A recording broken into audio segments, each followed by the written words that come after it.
नमामि शम्भुं पुरुषं पुराण नमामि सर्वज्ञमपारभावं नमामि रुद्रं प्रभुमक्षयं तं नमामि शर्वं शिरसा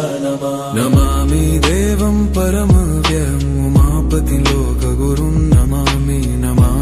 दारिद्र्यविदारणं तं नमामि रोगापहरणं नमामि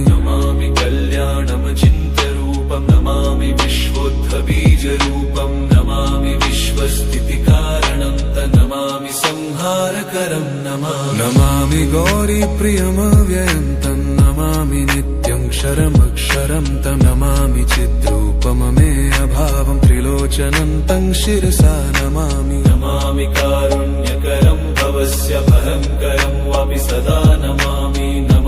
दातारं दीप्सितानं नमामि सोमेशमुमेशमादमामि वेदत्रयलोचनं तं नमामि मूर्तित्रयवर्जितं तं नमामि पुण्यं सदसद्व्यातितं नमामि तं पापहरं नमामि विश्वसहिते रद्द नमामि रूपाणि बहुनि धत्ते यो विश्वगोप्ता सदसत्प्रणेत नमामि तं विश्वपतिं नमामि यज्ञेश्वरं सम्प्रति हव्यकव्यं तथागतिं लोकसदाशिवो यः आराधितो यश्च ददाति सर्वा नमामि दानप्रियमिष्टदेवं नमामि सोमेश्वरं स्वतन्त्रम् उमापतिं तं विजयं नमामि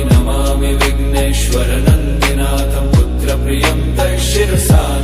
नमामि देवं भवदुःखशोकविनाशनं चन्द्रधरं नमामि गङ्गाधरमीशमीड्यमुमाधदं देववरं सुरासुरैरचितपादपद्मं नमामि देवी मुखवादनान इक्षार्थमक्षित्रितयं यैष पञ्चामृतैर्गन्धसुधूपदीपैर्विचित्रपुष्पैर्विधैश्च मन्त्रैः अन्नप्रकारैः सकलोपचारैः सम्पूजितं सोममहं नमामि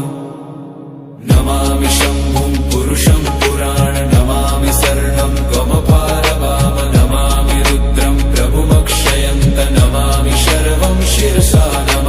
नमामि देवं परमव्ययम् उमापतिं लोकगुरुं नमामि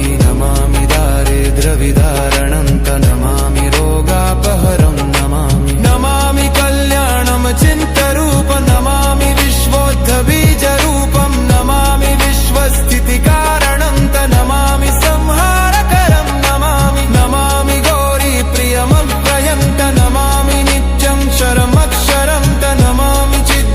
चिद्रूपममेयभावं त्रिलोचनं तं शिरसा नमामि यज्ञेश्वरं सम्प्रति हव्यकव्यं तथागतिं लोकसदाशिवो यः आराधितो यश्च ददाति सर्वा नमामि दानप्रियमिष्टदेवम्।